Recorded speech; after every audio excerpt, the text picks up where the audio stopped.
Hey everyone, Dave with the Spillproof Podcast. Just want to let you know we are still going to be posting our podcast episodes up on our YouTube channel, but we're going to be doing it a little bit differently. Instead of putting the full episode on there, what we're going to do is put small snippets of it, maybe some of the highlights, things like that. And then if you like what you heard, you can check us out where our podcast can be found. So right now, our podcast can be found at Apple Podcasts, Spotify, Google Podcasts, Amazon Music, iHeartRadio, and Pandora. So if you like what you heard, check us out, Spillproof Podcast.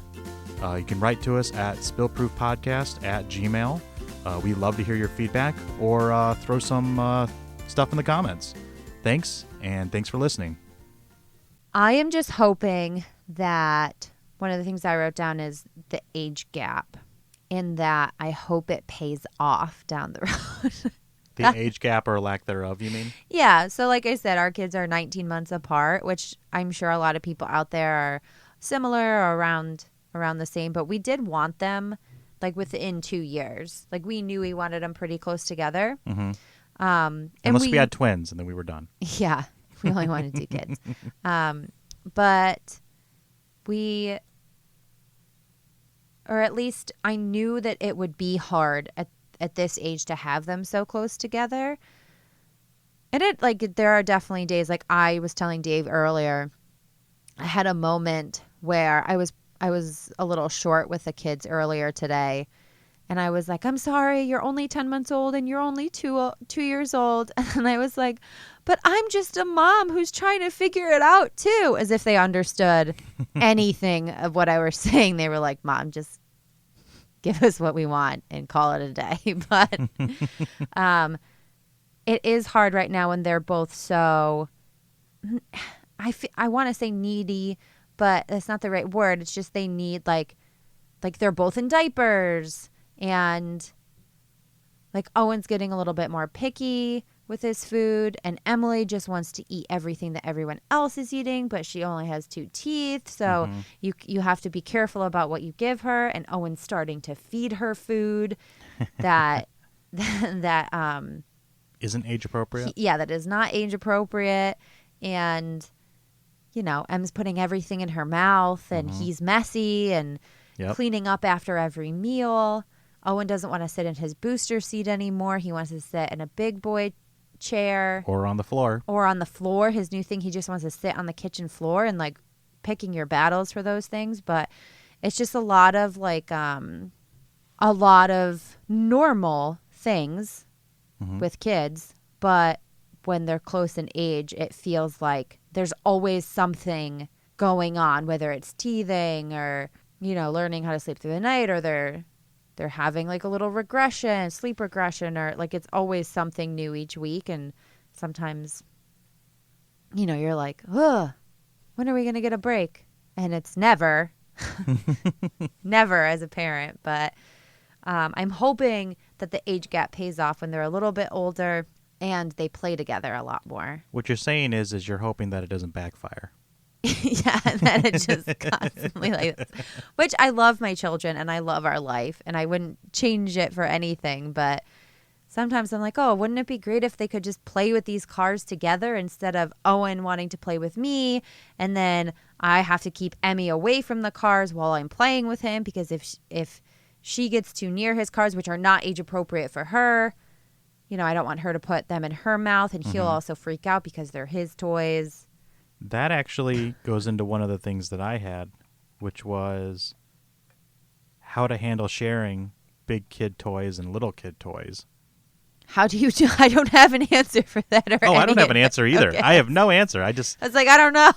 I don't know. Maybe, does anybody have an answer? Please write to us. How do you guys handle when, the older kid is like, okay, I'm playing with this toy, and the little kid wants to play with it, and I think once you reach maybe like 4 or 5, it probably, you can explain a concept of age gap and things like that. But when you're 2.5 and 10 months old or 11 months old, it doesn't, one can't understand and the other one can't understand concepts like that.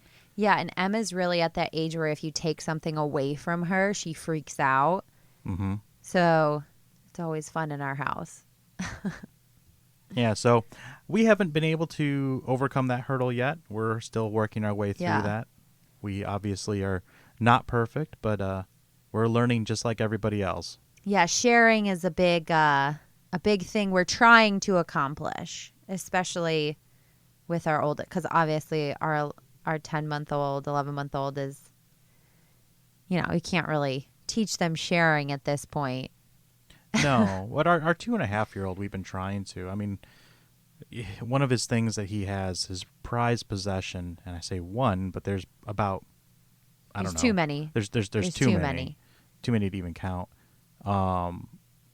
His cars, they're Hot Wheels cars, Matchbox cars, Pixar cars, or Eyes cars as he calls it.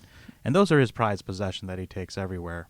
Emmy, of course, always wants to play with them, and it just becomes this whole thing.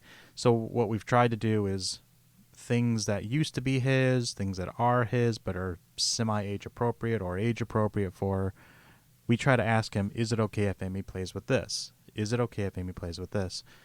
One thing that I typically do with him, and I don't remember how I started doing it, but it seems to work. Once the concept is understood, is, I explain to him something and I say, do you understand? Or, do you understand? Or however you want to put it. And he will or won't say yes. I don't think he actually understands what I'm saying necessarily all the time, but he's listening to me. And that's the big thing, is that a lot of times you can say something to him and he's like, yeah, and he just runs away. But I don't think he actually heard what I said. So when I sit down and ask him, do you understand? Do you agree? And he says yes. He has listened to what I said. The actual content of it might not be fully understood, but he heard what I said. He understood at least a portion of, we're sharing this. This is yours. Amy's going to play with it, and you're not going to get mad. And it seems to work for the most part. Yeah, you've been a lot better at employing that than I have. And this is kind of a side tangent, but go for it. The way that Owen has been using okay, like that's why I think we have to ask him to give a yes or a no, because okay, at least from my experience, is his way to give attitude. For example, today we were eating lunch and he was eating an apple, and normally we cut the skin off for him because he really doesn't like it, but he was adamant that he bite through the skin, so he had saved all this skin in his cheek and then threw it at me, and I said, Owen, can you please pick that up? That's not very nice. And he went, okay. And I was like, oh my gosh, stay cool, Becky, stay cool. I was like, oh, listen, buddy, we're not going to be able to play with, I can't remember what toy it was, but I was like, we're not going to be able to play with this after lunch if you don't pick that up and hand it to mommy. And he just kept doing that. Okay, with so much attitude. And I'm not ready for that stage of life yet. I feel like it's too soon. Did he say anything before that? Like, he no, okay? Only said okay to me. He was just giving me attitude. That's new. Yeah. Because normally what he does is you'll say something and he'll go, okay. But he thinks that you're confirming what he wants to do, not saying, okay, we're going to do what you told me to do. He's been using okay wrong. He has been using it wrong, but today he just used it as like a full sass mode. And that's when I needed to employ my in through your nose, out through your mouth, which I've been trying. For him or you? For myself, but I've also been trying to teach him breathe in through your nose and out through your mouth when he gets like worked up about stuff. So the next thing I have on my list is comparing your kids, because you really shouldn't compare your kids, right? Like, they're two completely separate individuals. Yes, they're siblings. Yes, I'm sure they share DNA of some sort. So but yours is phrased better than mine. Mine was, real talk, is there a favorite and why? Okay. Yeah, mine's phrased much better. Yours is phrased much better. Yeah, but I was going to say, like, it is hard not to compare them. right? Like even on like the smallest things of like, oh, who got their tooth first, or like who crawled like with a proper form first. Like these are all things that I mentally keep track of, or like we'll talk about as we're like about to fall asleep at night. But not in front of them. Not in front of them. Because that not would be really with counterproductive. other people, just with you and I. But yeah, I think it is really hard not to compare them. I think it's okay to do something like that as long as it's not becoming a thing where we're changing our behavior or trying to modify theirs. Yeah. Because then it becomes, I mean, it's always bad to like compare your kids to other people's kids developmentally, because then like either you're putting them down or you feel bad about yourself. And when you have more than one kid, 2, 3, 4, 5, however many, it's easy to fall in that, but do it to yourself, which is the crazy thing to think about, but to almost compete with ourselves, which is, Owen sat up when he was 3 months old. Emily sat up after that. Owen had a full set of teeth by the time he was like 1 year old.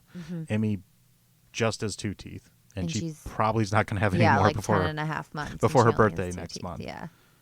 Who had more hair, who walked first, who was easier when it came to feeding, all those kind of things. It's easy to fall into that.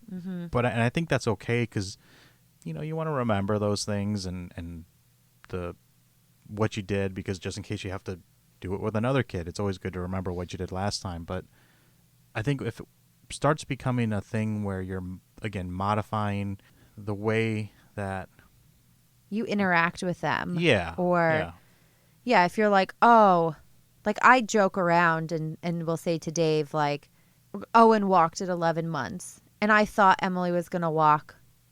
She took her first step today. She did. She took her first step today. It was very exciting. Reaching for a toothbrush? A pacifier. That's what it was. But I thought she was going to walk a lot sooner because she's been standing for a while, but she gets really nervous unless she's holding on to 2 hands or something. She cruises all the time, but like I joke with Dave, I'm like, she only has so many weeks left before she's, before she meets like Owen's deadline type of thing.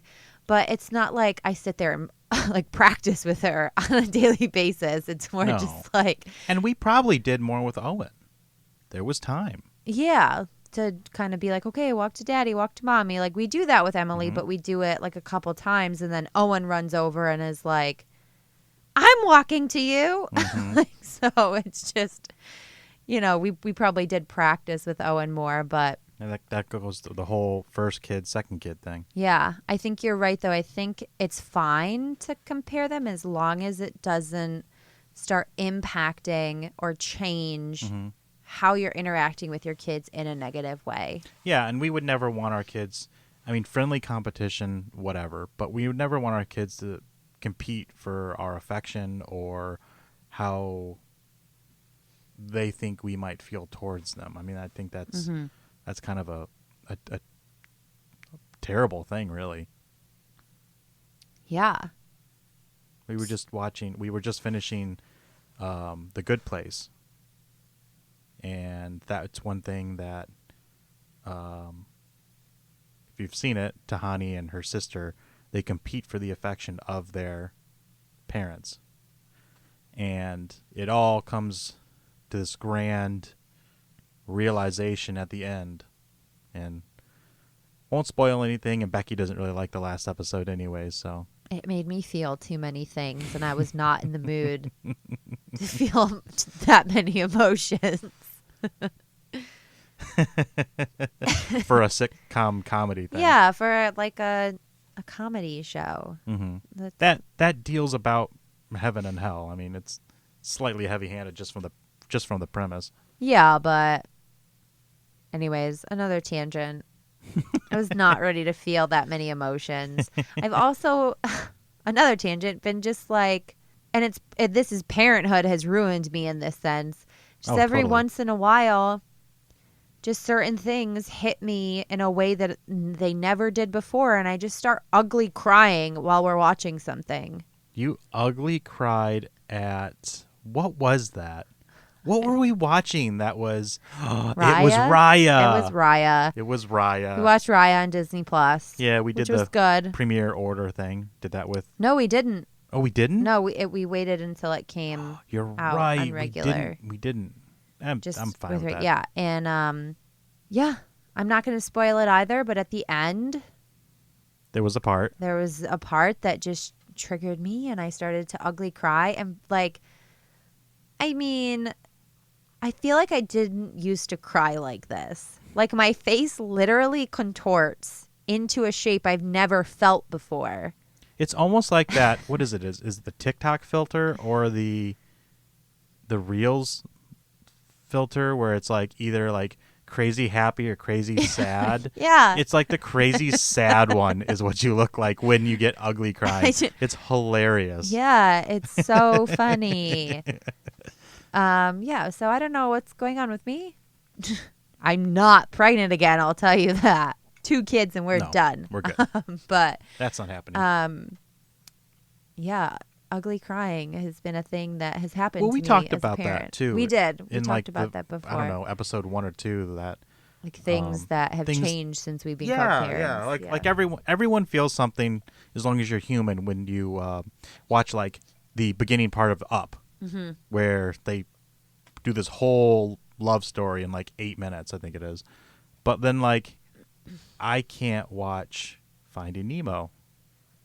At least the first, I don't know, 15 minutes of it. Just certain things change for you. But I want to go back to something. Who's your favorite and why?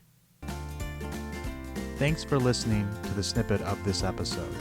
Full episodes can be found on Apple Podcasts, Spotify, Google Podcasts, Amazon Music, iHeartRadio, and Pandora.